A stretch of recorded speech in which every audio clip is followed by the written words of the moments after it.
Ce jour-là, à Paris, ils sont venus de toute la France crier leur inquiétude. Selon eux, leur cadence infernale dans les hôpitaux favorise les erreurs médicales. Je reste persuadé que l'immense majorité d'entre nous, notamment les personnes à qui on n'accorde pas le repos de sécurité après une garde, font des erreurs médicales. On n'est pas à la limite, il y a des erreurs médicales. Est-ce que vous en avez déjà commis, vous, personnellement ? Bien sûr. Quel ordre ? Alors c'est des erreurs de prescription, ça c'est celles dont on se rend compte, mais il y a toutes les autres pour lesquelles on a le sentiment d'avoir fait une erreur sans pour autant, du fait de la fatigue, pouvoir les mettre en évidence. Alors l'erreur médicale est-elle si banale ?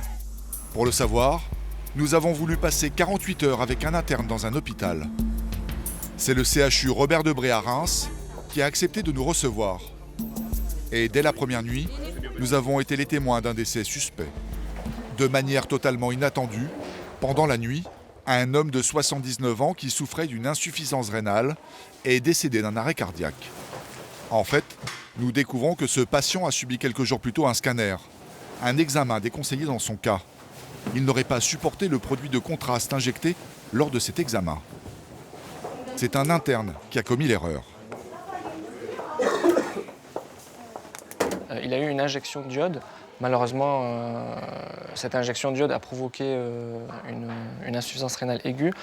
Chez lui, comme il est insuffisant rénal chronique, normalement, on n'aurait pas dû injecter de l'iode. À la base, une mauvaise prescription du médecin traitant. C'est lui qui a ordonné le scanner. Le service d'Adnan s'en était rendu compte et avait supprimé l'examen. Mais il a quand même été réalisé. Le patient a été reçu par une interne ici, qui a fait quand même le scanner, donc à la demande de son médecin traitant, sans vérifier malheureusement la créatinine, donc la fonction rénale. Voilà, bon. Donc il y a eu des erreurs de transmission, il y a eu des oublis, des fois des oublis de vérification, enfin ça arrive quoi. Adnan n'y est pour rien, mais c'est lui qui a la lourde tâche de prévenir les proches. Le jeune interne va pécher par inexpérience. Donc là, je suis en train d'appeler la famille du patient qui est décédé cette nuit. On n'a pas réussi à les joindre dans la nuit, donc je le rappelle, parce qu'il faut absolument faire l'annonce du décès, quoi. C'est quelque chose sur lequel tu es formé ? Non, pas vraiment. On improvise. Oui, bonjour, je suis neurologue de l'unité 71 du CHU de Reims. Je vous appelle au sujet de monsieur Moura.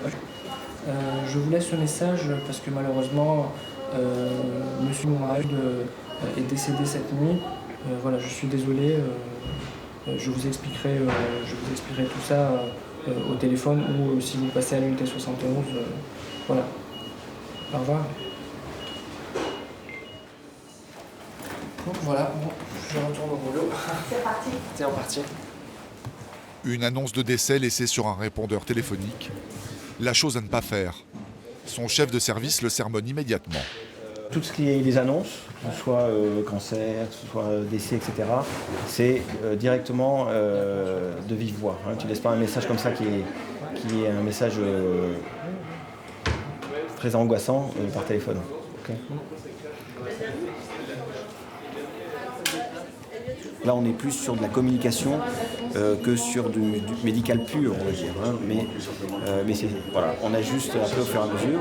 Ce qui est important, c'est qu'on ait identifié que le message qu'il a laissé, il n'est pas idéal, il n'est pas parfait, et que la prochaine fois, il ne refera pas. Dans un service hospitalier de 30 lits, il se produit tous les 5 jours ce que les médecins appellent pudiquement un événement indésirable grave. La médecine n'est pas une science exacte, et les médecins tentent au jour le jour de tirer enseignement de leurs erreurs.